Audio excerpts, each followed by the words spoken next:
told me they can't do nothing. Never in a million years would I have ever thought that I would be burying my son.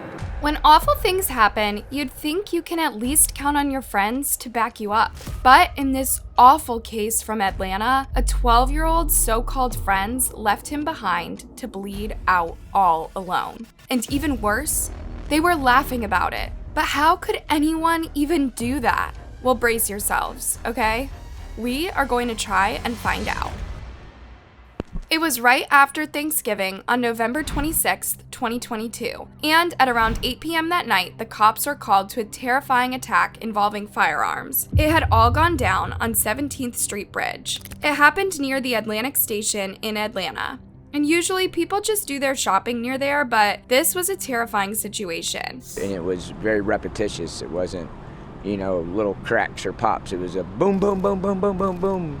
I would say approximately 30 shots, approximately 30 shots. When the police got to the scene, they found 6 teenagers had been injured in a really vicious firefight. One of the worst injured was 15-year-old Cameron Jackson, and the other most injured one in the orange hoodie was Zion Charles. He was only 12 years old. What on earth was he doing there, right?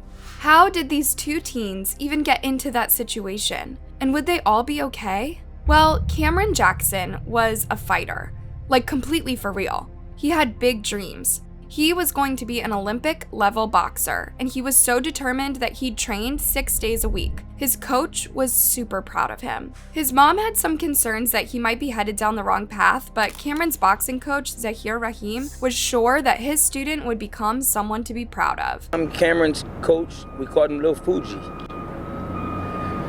He was very disciplined. He had a very hard drive, man. He was very gentle. I never heard him say a curse word. He was very respectful, loving. I've had adults come into my gym and have emotional problems or issues, and I watch Cameron go to him and offer assistance to him. It's bad enough that teenagers need to worry about dodging terrifying attacks in schools, but other places too? Even walking down the street minding your own business can put you in serious danger. Or you could just be hanging out with totally the wrong crowd. Zion Charles had a twin sister and a mom who just wanted the best for him. Unfortunately, he had slid straight into the kind of friend group that is nothing but bad news. It's every mom's nightmare. He was in trouble all the time, and his mom was doing her best to rein him in while holding down 2 jobs and looking after his twin sister. Unfortunately, he liked to hang out with a bad crowd of older teenagers. Like, way older. And with their influence, he'd even steal from cars. Zion's mom was trying to look out for him. She even called the cops on her son to try and prevent him from getting hurt. She begged and begged the authorities to send him to juvie, just to see if he would change. But it's already hard to discipline someone that age, and for whatever reason, the cops were unable to stop him from hanging out with the worst kind of people, who I can only assume were encouraging him to do all of this stuff. Zion thought that these people were his friends, or at least they pretended to be. But they were really just a bad crowd of the worst kind of guys you could hang out with. On the night of November 26th, Zion had snuck out of his home. This is after his mom had tried to stop him. He'd met up with older boys and joined them to cause some trouble. This footage shows him entering the Atlantic Station area with his buddies. But stealing cars wasn't the worst thing that would happen that night. Now, group attacks are already a big problem in places like Atlanta. In that city alone, over 70 minors were injured by firearms in 2022, and 37 of those lost their lives. And that's just one city. On the night that this particular attack happened, there was even a 3 p.m. curfew in the shopping area, meaning that all people under 18 years old could only be hanging out there with a parent or guardian. And this applies to groups of more than 4 juveniles. So yeah, that means that groups are a huge problem. And Zion and his crowd of older friends knew they were breaking the law. They did get kicked out of the shopping area, which is how they ended up on the bridge near 17th Street. And even if the cops are clamping down on these groups, making lots of arrests, it seems that as soon as one bunch gets shut down, the power vacuum is taken over by another. and it's really tearing families apart. It's all so messed up. Unfortunately, the curfew and the cops couldn't save Cameron or Zion. I'm honestly not sure what could have saved either of them, apart from a bulletproof vest. But I bet you're wondering just what the heck happened on that bridge on that awful night right after Thanksgiving. Why were they even there? Now, you remember that Zion and his friends were out breaking curfew. That's Zion dressed all in yellow. Above him is one of his attackers. They're in the black and gold hoodie. They've just been kicked out of the Atlantica shopping area and are walking towards the bridge. There's another attacker suspect in blue as well. And what happened was just really awful timing. When Zion and his buddies were walking across the bridge at about 8 p.m. that evening, the group spotted Cameron Jackson rolling past them on a scooter, and they clearly had a beef with him. They did all know each other, though how wasn't exactly made clear. But a moment later, they reacted. Somebody else's name, they say, that's Cameron, that's our opposition. That's when shots rang out. It sounds like there was a moment of total insanity. Like the bridge exploded with gunfire. And even as the authorities tried to lock it down, all the attackers got away. They made it to the station and caught a subway train out of there. Well, nearly all of them got there anyway. There's the guy in black and gold and the guy in blue, but there's no sign of Zion. You see, he caught a stray bullet, so he was still there on the bridge. And he was bleeding out. They'd left him all on his own. And while that was happening, his group were all laughing, making gestures, and messing with people on the train. I've had some bad public transport journeys, but this is awful. You really don't want to be stuck riding with these guys. But you know, laughing and joking is totally normal behavior after all that violence, right? It's just horrifying that they didn't seem to care the teeniest bit about Zion, especially given how much younger he was than the rest of them. They're even giving each other handshakes and just seem to be super happy about what they did. That is so sick.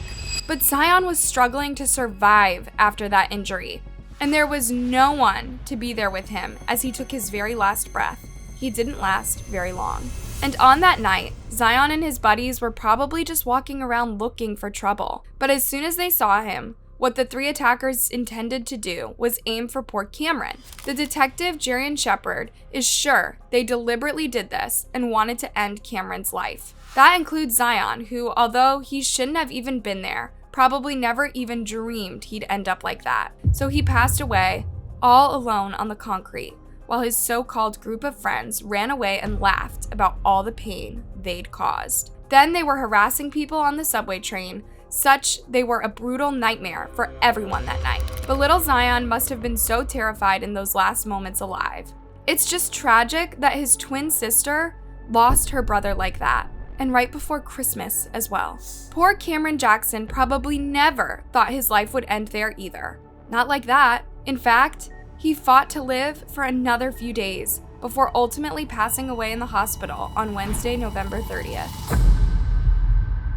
In early December, Cameron's mom, Tiffany Smith, gave this heartbreaking memorial to her son. Cameron loved his family. He loved animals, and I'm from Atlanta. I've been here all my life. And, you know, you see all of this, the violence on TV, but you never think that one day you would be waking up and it would be your child. Tiffany had homeschooled Cameron, I think because it was a way of avoiding bad people in school, and he was in a really supportive, good place. He'd also been boxing since he was just 9 years old, practicing for 6 days a week. But all of that effort still wasn't enough to protect him on that deadly night. We had all the resources, but the one thing that we were unable to deal with was the community, the environment, the city, and that right there is something that I'm committed to transforming in Atlanta. Cameron's coach was totally heartbroken. We had dreams and goals of going to the Olympics 2024 in Paris. I went in 96 here in Atlanta, and he reminded me of me when I was younger. And I seen a lot of me and him fighting. It's like they took my dream. and Cameron sounded like he had a big heart. With all that was going on, I still don't know how he got in the sightline of this attack. He loved animals. He loved to cook. He loved projects. And he was always happy. He was always the happiest kid. Zion's funeral was on Saturday, December 10th, 2022. As funerals go, this one is pretty impressive. I guess nobody could believe what had happened to someone his age. Reverend Shannon Jones led Zion's funeral. He was also shocked by it all, and he'd obviously seen a lot of funerals before this one. Usually when they call for flower ladies, they are in their 50s, 60s, and 70s. But when they called for the flower ladies today, they were 8 and 9 and 10 years old, coming to stand around a coffin for a 12-year-old. Zion's mom insisted that she'd done her best, but it sounds like she couldn't get any help at all to protect him or rein him in. He was definitely going off the rails, and I'm not sure how he could have been stopped. I tried, y'all. I called the police office almost 30 times. 30 times in the last 2 years. They told me they can't do nothing. But there is some hope that Zion and Cameron's families will get justice. 2 arrests were made on December 7th, and Chief Hampton explains exactly who they caught. On yesterday afternoon, we were able to make 2 arrests in the homicide of Zion and Cameron that occurred on November 26th. 2 of those individuals, one was a 15-year-old and another was a 16-year-old. One of those individuals was apprehended in New York with the assistance of our fugitive team as well as the U.S. Marshals. But it isn't over yet. There is still one more suspect out there, and there are definitely more charges to come. But at least the cops do know who all the suspects are, and all of them are juveniles, which is probably another reason why they won't release the group's names. Nobody's been convicted yet, but if they did do it, then at least 2 of them are off of the streets for now, and their trial might eventually provide some closure for Zion and Cameron's families. But until that day, there's a lot more work for the cops to do. What do you think about this case? How could Zion's mom have protected him? And will their families ever get justice? Let me know your thoughts down in the comment section below.